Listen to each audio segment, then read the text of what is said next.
Krasnianski from Adai Ad, and this is another segment of our Am I Ready for Marriage series. The idea of this series is, as Adai Ad is all about enhancing relationships, and our mission is to provide awareness and education and guidance for all aspects related to the couple relationship. And so we offer tools and these workshops such as this, and our website, which is adaiad.org, adaiad.org. I'm really excited that we'll have Representative Malki Spira tonight to talk about preparing for your role as a wife. And we'll get started with that. So Ruchama, can you introduce Malki? Sure. First of all, thank you, Devora and Adai Ad, for all the work that you do and for always collaborating and doing these wonderful programs with MASC as well. I'm really honored to introduce Representative Malki Spira, who's not only a colleague, but a dear friend, and is always available for families, whether they're struggling or for prevention in any which way. She is a mental health counselor with LMHC and a complex trauma specialist. And Representative Malki Spira maintains a private practice in Toms River, New Jersey, as well as in Borough Park.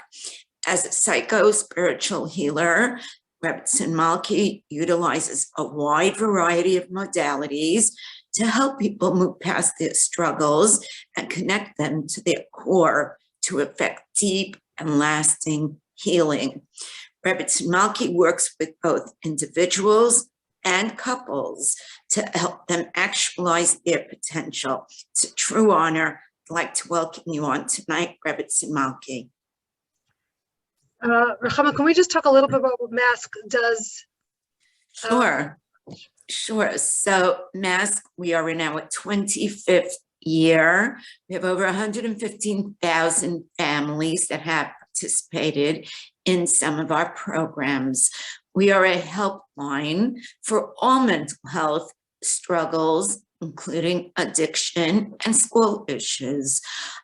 We are a referral organization. We refer to therapists, inpatient, outpatient programs, and we collaborate with organizations such as Adai Ad in bringing all mental health topics to the community at large, so that everyone could become more aware of the availability of resources out there, whether it's for yourself, a spouse, a child, a sibling, and always having the availability of having professionals where you can consult with.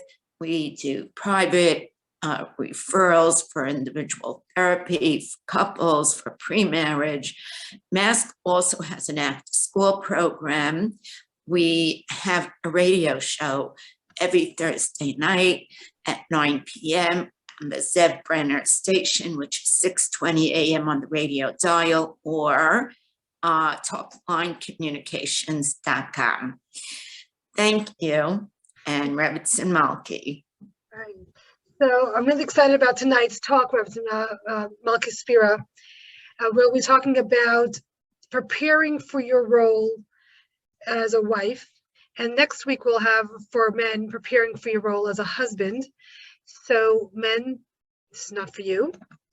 This is just for women as we're preparing for our roles. So Representative, and there's so much to talk about this. When we think in terms of the role of a wife, I'm thinking two main topics that I would think we should kind of touch. One of them is expectations. Realistic expectations, right? What we might aspire to, and that's so much going to impact on the experience of being married, that if we're preparing for our role as a wife, we want to think, how can it be something that's considered, not just automatic, but something that we really give thought and consideration to.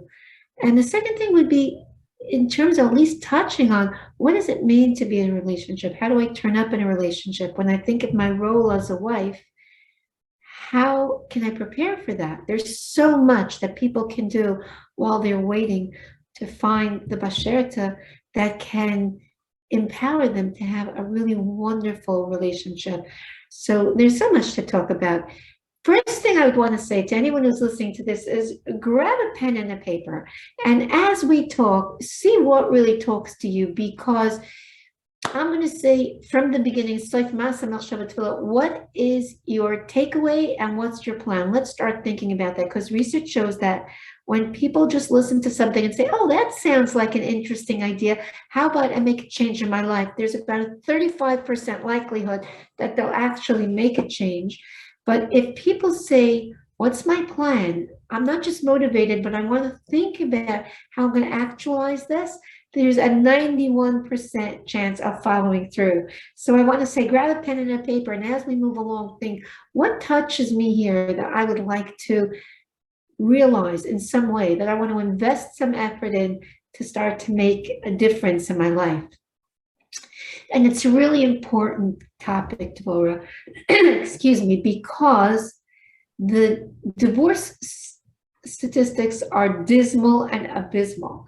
We really want to think, what does the role of a wife look like so that we get it? You know, we want to see success. We don't want to be married. We want to be married in a way that's satisfactory, in a way that has longevity, in a way that we could see this is going to give meaning to our life. And if we look at these statistics, we say, if we just follow an automatic pilot plan, then the likelihood is that we are not going to succeed. I mean, the divorce rate is close to 1 in 2, and that's the culture that we're subsumed in. And the which means how it goes in the general world and in the general culture, that is very likely going to lead us in a certain direction without even thinking about it. And there's a really interesting story like that in terms of taking influence from the outside world. We might think, I'm not taking influence. I see what's happening. I know what I want to take, and I'm discerning in what I input. I don't just blindly take information in. There was a story that my father once told us. At the first Knesset Gedolah meeting, there had been a movement in the Sejm, that was the parliament in Poland, to make education, contemporary education, mandatory, like English studies, mandatory in the Talmud Torah. Up until that time, all they learned about in the Talmud Torah was Torah. There was nothing else. And now they were saying, we want, and it was a movement towards emancipation. We want these children to be able to grow up to be adults who are going to be able to support themselves financially. It's important for Parnassa. They know the language. They have writing skills. And there was a Rav who got up at the Knesset Gedolah and spoke, and he said he thinks there's a lot of value to this, because our children grow up and they become traders. They push carts. They don't have a way to earn a Parnassa. And there was another rabbi that stood up and in response he was a fiery orator, and he gave a reaction that he said, this is their Yisrael Saba, this is the old-fashioned way. Talmud Torah is only about Torah. We're not teaching anything else. And he got a standing ovation. Everyone stood up and applauded. And the Ger Reb at that time, who was the Imre Emes, he turned to someone and said, what's this hacking? Now, he didn't come from Krakow or from Prague. He wasn't from a big city. He came from the little town of Gura. It wasn't very up to date. And it hadn't filtered down that you clap at a performance. So to him, that was strange. So the very response to saying we don't want to bring in outside influences was applauded in a way that was influenced from the outside. So we need to understand that the way that it is in the contemporary world, it's going to inevitably influence us. And if it influences us in a way that 1 in 2 marriages end up in divorce and 1 in 3 of those marriages aren't happy, we want to think, no, we want to ace this. We really want to get this right. What is it that we want to know, and how can we prepare for that role as wife? And when we think in terms of the role as wife, the role as wife in general has really transformed. Up until like 200 years ago, 150 years ago, marriages were about pragmatics. Husbands provided and women cared for. Husbands brought home the money and provided safety, and women cleaned and they cooked and they sewed and they raised the children. And it was a really pretty clear division of labor. Preparing for that role was pretty straightforward. And because of various changes in society, having to do with women becoming more capable of providing for themselves financially, having to do with birth control, a lot of influences that changed in the general world, what the role of a man and woman for moving more towards a nuclear family, away from the village that used to raise a child. With that change came a tremendous change in the expectation of the role for a spouse, for a wife, for a husband. All of a sudden, we expect our husband to be a provider, a friend, a supporter, an esteem builder, a status provider, a lot of different roles, all that we expect from one person. And where that takes us to when we're thinking about the role of a wife that I might be preparing for is a lot of unrealistic expectations. So if we don't consider carefully what this wife position is, we could be influenced by all these unrealistic expectations and ends up where unrealistic expectations always take us. I saw this cute sign that said expectations minus reality equals disappointment. Expectations minus reality equals disappointment, which is if we don't take those expectations and shine conscious awareness on them, like a really bright light, and say, okay, is this realistic? Isn't it realistic? Let's put it to the acid test, give it the reality test. The likelihood is that we're going to end up disappointed. And the research on happiness actually really studies this, and it shows that there's truth to this, that happiness is directly correlated with our expectations. For example, this is interesting.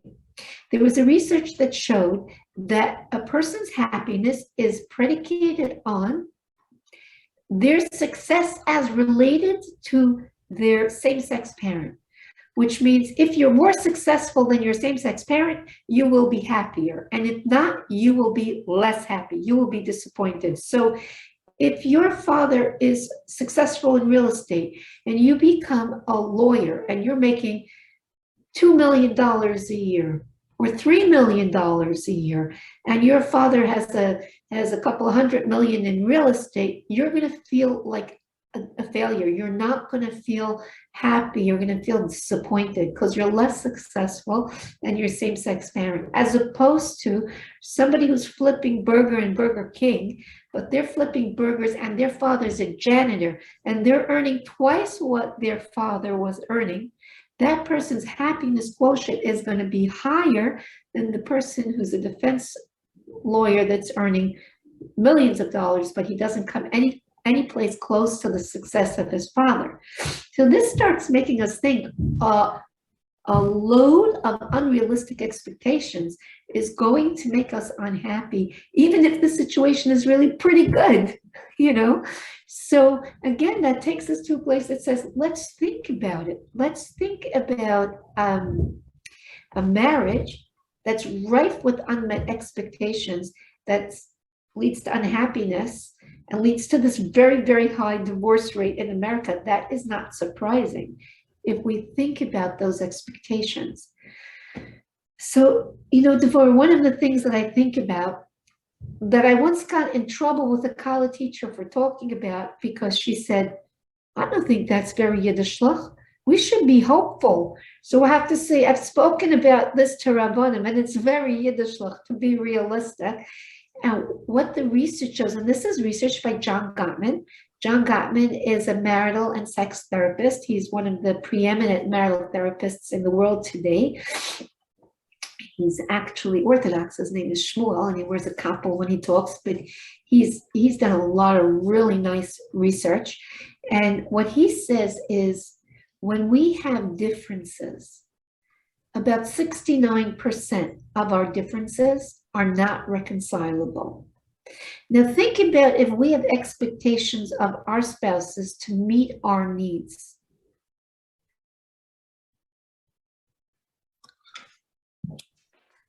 %69%, right. So here we have these expectations. We come into a marriage and we think this person, this other in the relationship with me should care about me, should intuit my needs. And if I ask for them, should certainly fulfill them. Why shouldn't they? Wouldn't they want to? And then we have these different expectations. I want to stay in Brooklyn. You want to move out to Florida. I want to work as a nurse. You want me home when the children come home from school. I think we should be able to work it out. You think that's the role of a woman. I want to put our money, save it for down payment. You want to go on a vacation, you know, and so on and so on. Real compelling differences that people have. And John Gottman's research shows that 69%, that means 2 out of 3, are not going to be resolved. So if we have the expectation that our husband is going to meet our needs and fulfill our wills, or that we will theirs and not be able to tolerate their disappointment when we don't, we are going to be disappointed, and we're going to be disappointed often and in a way that could really negatively impact on our relationship. So here's where our talk becomes practical, from saying, let's think about what our expectations are. Let's be careful in our study of it. Let's watch it in our relationships today. Let's see what we're expecting of people, because once we start realizing that what we need to do is recognize this truth, that 2/3 of our differences are going to stay differences, and the fact that these issues that stay, they're like perpetual problems, and there really isn't, they're irreconcilable differences. They could be differences in belief systems. They could be different in core needs. They could be different in values. These are very powerful issues that are not easy to just say, oh, okay, we'll do it your way this time and my way this time. Will we get a black suede couch or a white leather couch? No, these are fundamental differences in the way two people view things, in the way two people want to live their lives. These are not easy to change. But once we start realizing it's not really necessary to change them to have a good marriage, because perpetual problems might be different in each couple, but they're inevitable because people are so different.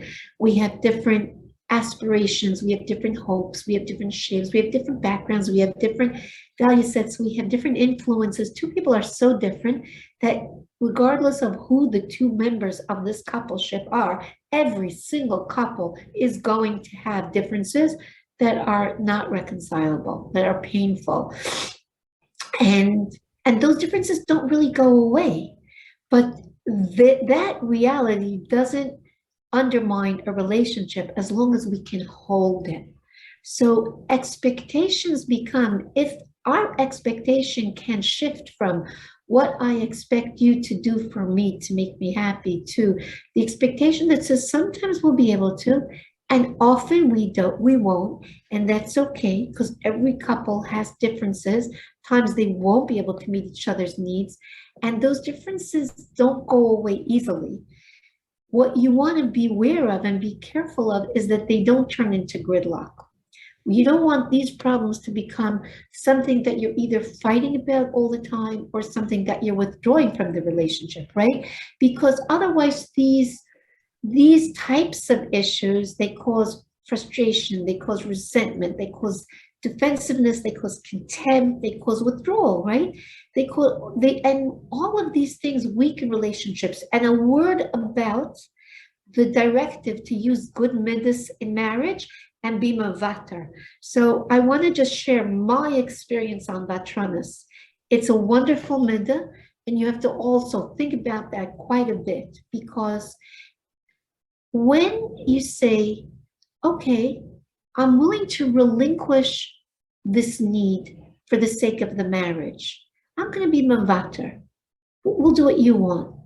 If that happens in the context of two people genuinely hearing one another, really caring about each other, feeling the pain of we can't both have what we want, so one of us is going to be in pain, and that really hurts both of us because it hurts the marriage.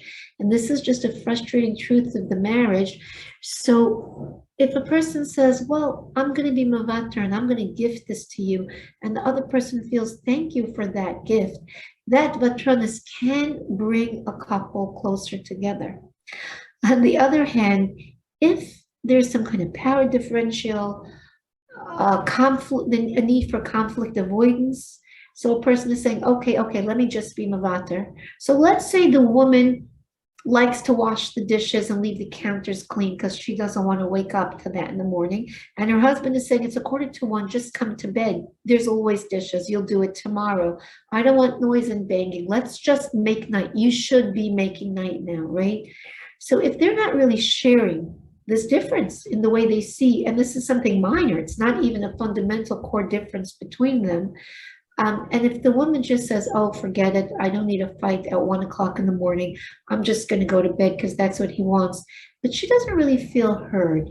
And he doesn't really feel gifted. So he doesn't appreciate that she did something different than she would have wanted to just to accommodate him because his feelings are important to her.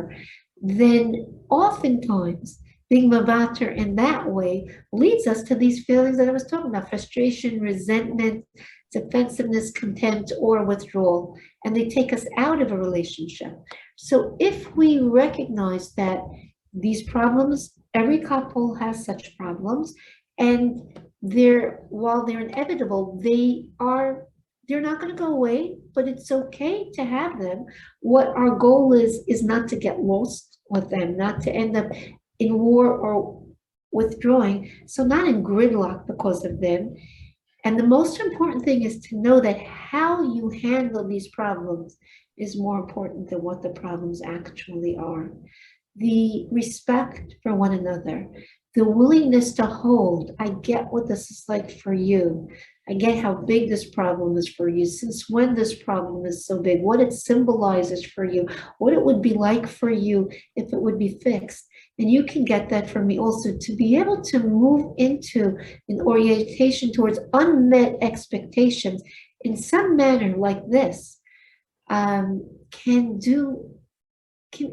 transform a relationship. Take a relationship that's otherwise destined for failure, as Isama Schwartz would say in his Das Atzmacha Sefer. He says, without these kind of conversations, deep, caring conversations, recognition of difference and about ways that we won't be able to meet each other's needs, then the relationship is just destined for failure. But with this forethought, if you plan for this and you practice this in all your relationships before you get married, as you're preparing and waiting to become that wife, you can become really skilled at this. And being skilled at this is one of the most powerful means by which you can have a relationship that will be satisfying over a lifetime. And that's something really, really very precious. Now, some people tell me I'm pessimistic. That's where I got in trouble with the college teacher. What you're saying, 69% of issues are irreconcilable? No, you can be mevater and you can work things out and you can make things happy. Why be so negative or pessimistic about the potential for this marriage to be problem-free? And what I feel is that realistic is somewhat pessimistic. It's saying that fantasy that we have that has been promulgated by Disney and by the popular media, by Hollywood, that makes people feel good, that is concerning because it gives us a fantasy that cannot be fulfilled. And like the research on happiness tells us, eventually we will be disappointed from it and we will be unhappy. But a little bit of healthy pessimism at the get-go, saying, I'd love to have my husband be that perfect, like a mother figure that can intuit my needs, can understand, can provide for them, can really fulfill that sense inside of me that wants to be cared for exactly in the way that it hopes for, That's really good to think about a bit in all relationships that you're currently in.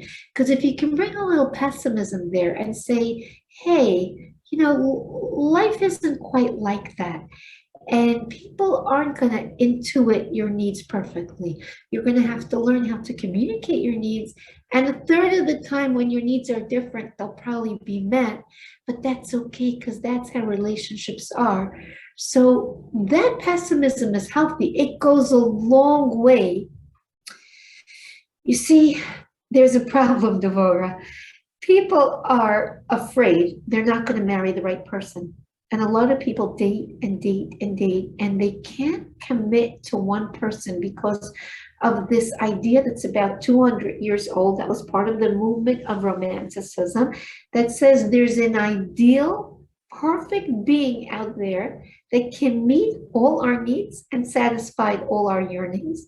And somehow that became like our Basherta, and we're waiting to find our Basherta, the one who will just make us feel happily ever after. If we just find that person, they're out there somewhere. And if we just find that person, then the relationship will be a cinch. It's just going to work. It's just going to flow. And there's nothing more that's really needed. Now,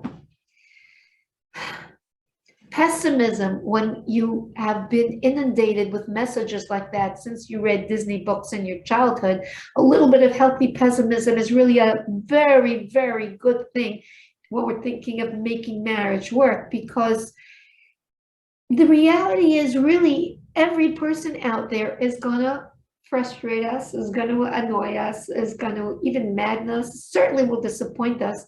And secret, we're going to do the same to them, because people are complicated. We have moods and we have frustrations. We don't always show up in our best. And it's hard even for people to live with themselves, let alone to live with another person.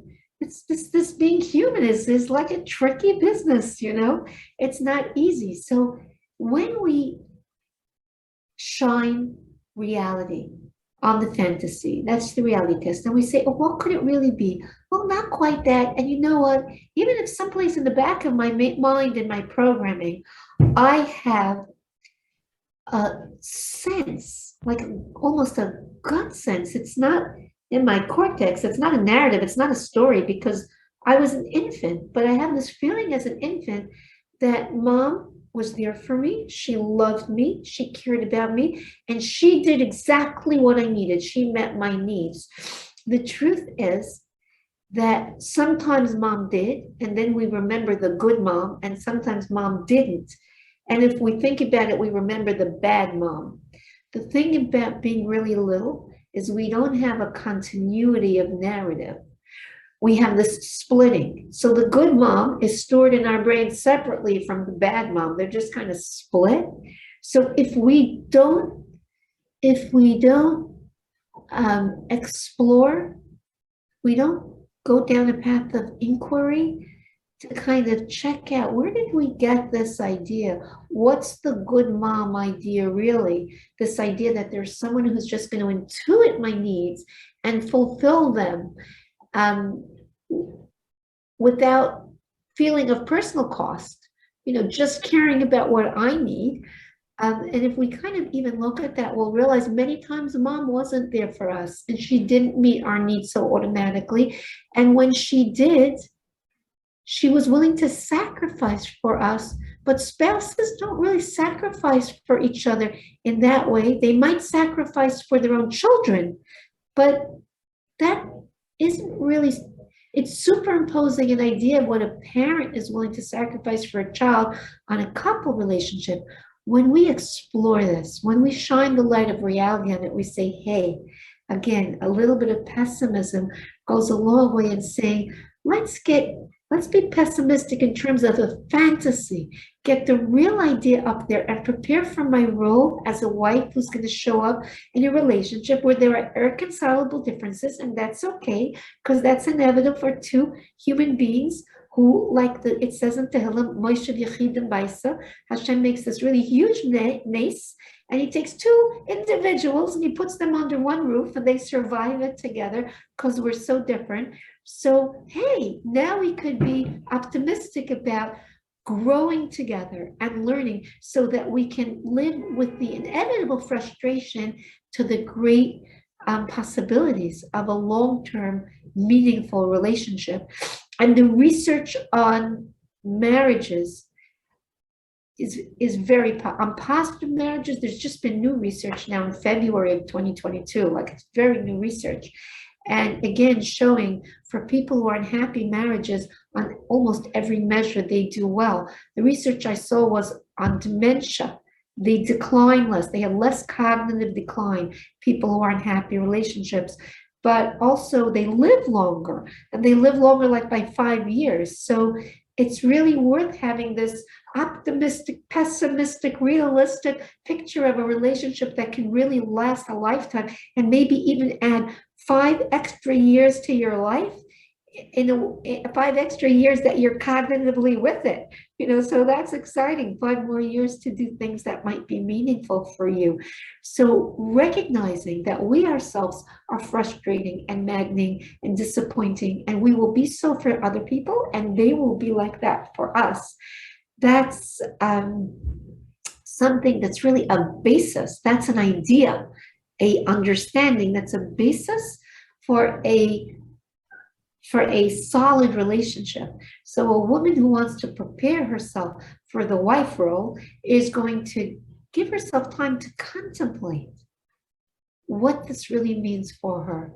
Maybe she'll take 5 minutes a day for a week or for a month to think about this, because it's as important as anything else you might do to prepare for the role of a wife. For shidduchim, people go on diets and they prepare their wardrobe in a way that's appropriate, and they meet people. They spend a lot of time investing in trying to find the right mate. But what might be really meaningful, and I'm saying invest time in, is working to prepare yourself to show up in the best way possible in a relationship. Because that's what, it's not finding the best person, it's being the best person that can really fuel and empower your relationship. Jordan Peterson talks about this, and he brings up in my mind this picture of a chassan and a kala standing under the chuppah, and he talks about what people will say, that we need to have these conversations to get to know each other, right? So as we're trying to learn this person who's so different than us, he says the basis of conversation and communication is trust. But he says, how do we develop the trust to even be in the relationship, to have the conversation about our irreconcilable differences? How do we really work this together? He says we make a vow.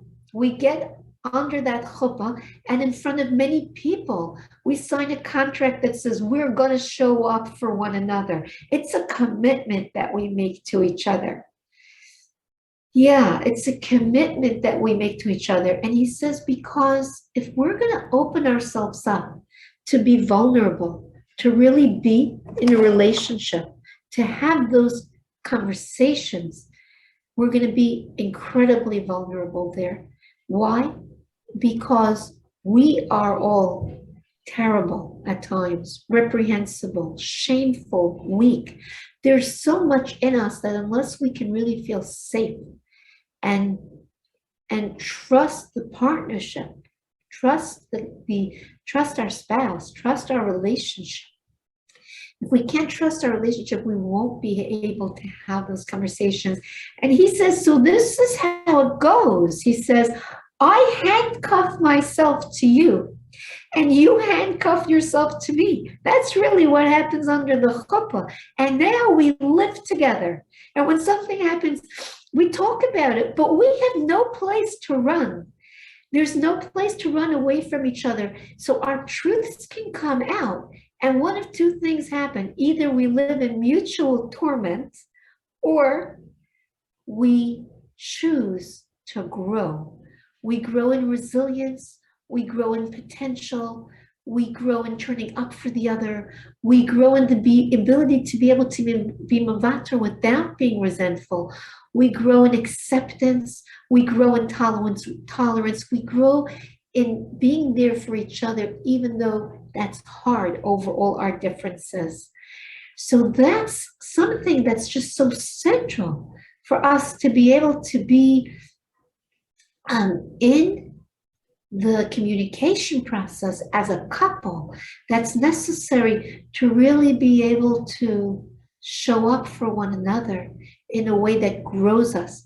Because in the end of the day, marriage is the biggest self-improvement program you will ever embark upon. And the more you show up in this marriage, in your greatness, the more powerful your marriage will be. Now, just a little caveat. If there's abuse in any way, emotional, physical, sexual, if there's any abuse, then this doesn't apply. Talk to someone. But I'm talking about a typical marriage between two infuriating, wonderful, loving, challenging, difficult people. This is the name of the game. The more you walk in your strength, able to be pessimistically optimistic and say, we're going to make this work, even though there's going to be challenge here. When there is a back door, when there's a way out, when there's a divorce route, people will go for it because it's challenging to be married. But when you're handcuffed to each other by your commitment to stick there with each other and learn how to mediate and how to hold the other person's frustration and hold your frustration and hold the emotions that come up within you when you're feeling they're frustrated with you. And these are things that are hard to carry. And you grow that. You climb the mountain of relationship. It grows you to your greatness and also develops this relationship in a way that it really can be the most satisfying thing in your life. When the Torah talks about the role of a wife, the Torah talks about the role of a woman or a man, right? The role of a husband and a wife in marriage. It says, Al ken yazov ish es aviv ve'es imo, right? Therefore, a man will leave his father and his mother, and they become one new being. That's what we're talking about. These necessary but challenging conversations that help you learn the other, and through the eyes of the other, learn yourself. And with a humbleness of spirit and an acceptance of disappointment, but a hope for the best that it possibly can be, you grow yourself together. There's no escape hatch. You're handcuffed. You've become one being with frustration and joy, with meaning and with growth potential. And that's the crucible for real personal development. When the Chazal talk about what a husband should be doing for a wife, now we know that husband, their fuel is respect, is honor. For a woman, it's care, it's emotion. When it talks about a husband to a wife, it says you should love your wife as much as you love yourself and respect her even more. When it talks about a wife to a husband, it says treat your husband like a master. That's what it says in the Mishnah. It says, think about what he likes, cook those foods for him, prepare for him in that way, kind of minister to his needs. Think what the desires are in his heart. Distance yourself from the things that he hates. And this is what they say. This is the role of a woman in a marriage. But if you think of it in those terms, show up for him in a respectful way. Be willing to listen and hear and do what he wants and try to please him. Because you are one. You don't want your hand to be cold. You put on a glove.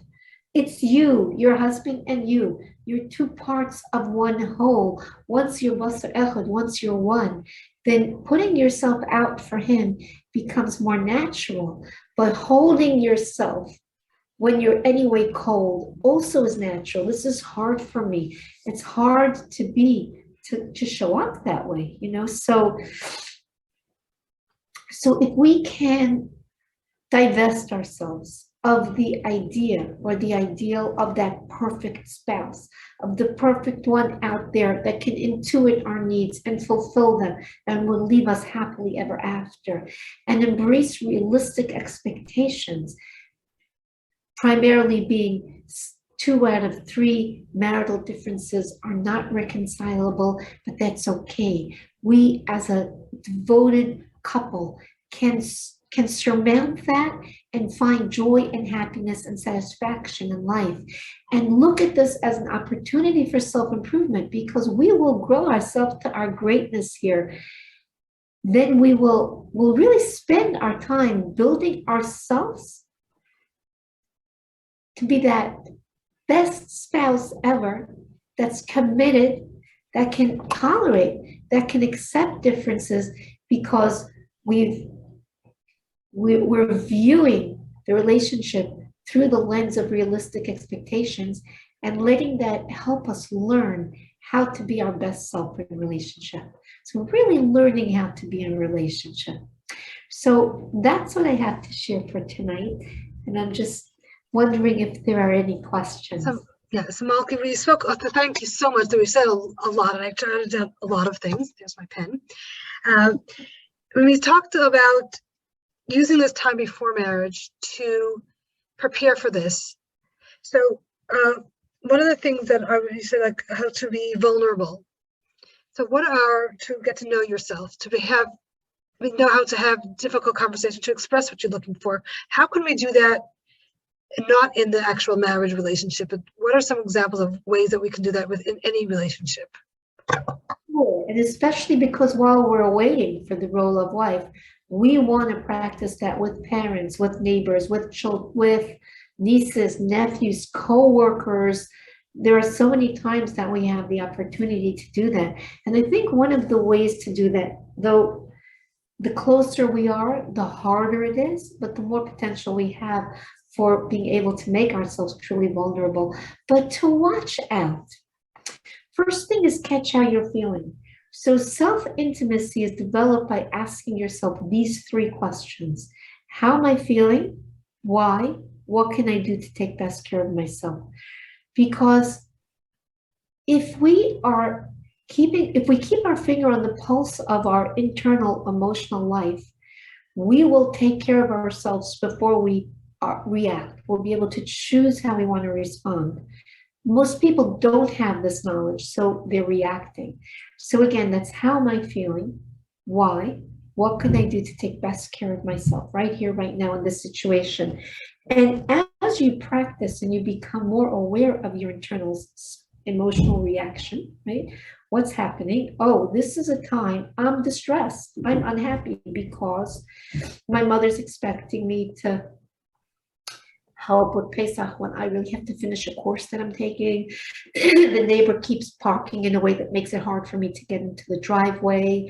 I ordered this order and it didn't show up in time. Why wasn't the person responsible about it? Right? You start becoming aware of times when there are these differences, right? And as we become aware of those differences, that's the time to start thinking to yourself, even if I'm not going to have the conversation with that person, or sometimes you're close enough that you can have that conversation. Can I recognize how am I feeling and why, right? Even expand on that. Why am I feeling this way? How big of a problem is it for me? Since when is it a problem for me? What does it represent to me? What would it be like if it was fixed? Really get that sense of what's activating me, what's causing me this distress. And if I can shift to the other person and either imagining it, if it's not a close enough relationship that I would actually talk to them, but if it's a parent or a friend, somebody that I was sibling, somebody that I'm close enough to, I could have that conversation that says, could you help me understand? I know that people really see things differently, but this is hard for me. Can you help me understand why this is a problem for you? How big is this problem for you? Since when is this a problem for you? What does this problem mean for you? What would it be like if this problem was fixed, right? Really trying to get a sense of that other person so you can start to develop that skill. And I've worked with people who, even if you can't actually ask the question, very often you can intuit. And if you can't, even imagining the other person helps you start holding. For me, it's like this, and for you, it's like that. And it's really hard for the two of us. And you're disappointed in me if I tell you what I need. And how do I hold that disappointed? I'm disappointed in you, or I'm frustrated, I'm angry, I'm disgusted, and I don't want to even be in relationship with you, perhaps, right? Holding all of those feelings. Let me hold what's happening for you as much as I can understand it. Hold what's happening to me, and hold the impossibility, the pain of being in a relationship where 69% of issues are not reconcilable. But can I try to really show up for myself in my frustration, and show up for you in how difficult this is for you, without looking for a solution? Just really starting off trying to hold it. I think that's the first step, like to be able to acknowledge the difference of the other person, and that it's not personally against you, but how challenging it is to hold that, and how difficult it is for both of the people in the relationship. Way before you hit marriage, this is so common in friendships, so common in siblings. And when there are toxic relationships, you do need to break up or make distance, create safe boundaries. But many people opt out of relationships that really just need this work. And that's tragic, because we live, in a social engagement system. That means our brains are really wired in an interpersonal way between people. So we think we're making ourselves safe by keeping ourselves boundary for people who hurt us by not meeting our needs. But we really cut ourselves off from the part of ourselves that's wired to be in relationship with others. So it's, but it's so worthy. And so it also makes me think that if you find yourself not able to say what's going on for you, to actually try to build that muscle, because you're going to need that in a marriage. Otherwise, you're going to have a lot of resentment. And so whether you want to try it with a friend slowly, or a family member, but just really get to know yourself and hear yourself actually vocalizing what it is that's going on for you, Right. Because you're totally going to need that. You're totally going to need that, Devora. It's like inevitable. Yeah. And really, you're going to need it in shelf dating, system that you go for. Because you can't skip it. You can't hold back things and hope that it's going to get better or that's going to dissipate. You have to be. So if you find yourself not able to have those conversations, then do that as soon as possible. Get that strength to do that. Right. Really learn it's a skill, and it's not a communication skill. It's an emotional regulation skill. It is a communication skill, but the communication is the least part of it. What's really the meat at the core of the issue is emotional regulation. Can I accept that this will be disappointing? And how can I calm, soothe, and hold myself through it so I can stay in the conversation, and that we could share what we do share and what we don't, where we don't see eye to eye, and we can't, and we won't ever, shouldn't poison the waters, shouldn't make them bitter, but that we can just hold that as the inevitability of two people who are so different joining together. This is so powerful. There's so much more, I'm sure, but this is like I think a very good foundation to have the right expectations, to get into the right emotional space, and to start really working on yourself and noticing about yourself where are the areas to work on. Right. So thank you so much. This has been so enlightening, and I look forward to unpacking, because you shared so much. Unpacking it slowly, so the recording will be available. And thank you. Ruchama, did you want to say anything? I just wanted to mention that there are times that people go to therapy and then they touch on something that you said about not being comfortable, and they either stop or they move on, and they go to another therapist and another therapist. The same way about sitting with something that you're uncomfortable, you should work it through with the therapist, not run from therapist to therapist and think it's not working out. So I wanted you to respond to that, please. Sure. It's such a wonderful question. It's really something to consider. With the caveat, sometimes a therapist is a shidduch. Maybe it's not the shidduch for you. But on the other hand, if you find yourself running from therapist to therapist, you kind of have to think, is there something in me that can't stand the tension in a relationship that when I feel uncomfortable, I leave this one and go to the next one? There's good likelihood that you're going to have a similar dynamic in shidduchim, in dating, and in marriage as well, because it's hard to hold the other. It's hard to hold the difference. So I totally would recommend that you sit with someone long enough to say, I want to work this through. I want to talk about why I feel you're not the right one for me, and in what way you're not showing up for me. Be courageous and work through what's happening between the two of you, because it just may enlighten you. It may broaden the way that you look at relationships and hold frustrations within a relationship. It might turn out that this is the right therapist, and you can go on to have a lot of fruitful learning. Therapy is wonderful. I love my therapist. It's a arena that's, there isn't anything more than being with a mother as a child that gives you a space that just says, this is about you, and let's see how we can help you grow. You may find that that's the therapist for you who can help you grow to your greatness, really actualize your potential. But if it's not, then a good therapist will help you work through this issue and even help you find the person that can be there for you. But if you're breaking off from one relationship, a second relationship, a third relationship, it's really important for you to stop and say, I want to understand this dynamic. I want to understand what's causing me to leave. Because chances are it has something to do with those 69% of irreconcilable differences that you're going to meet with every person. And then you're going to be in life of running away from, in pursuit of the perfect relationship that doesn't exist. So that's really something to work through. Thank you. Thank you.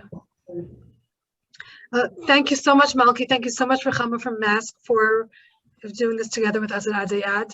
This recording will be available on our website, adaiad.org, ADAIAD.org. And thank you all, and good night. Can we give out Mask's number, please? Definitely. 718-758-0400. Feel free to call 10 a.m. to 10 p.m. for any referral. Thank you again. Thank you all. Good night. Good night.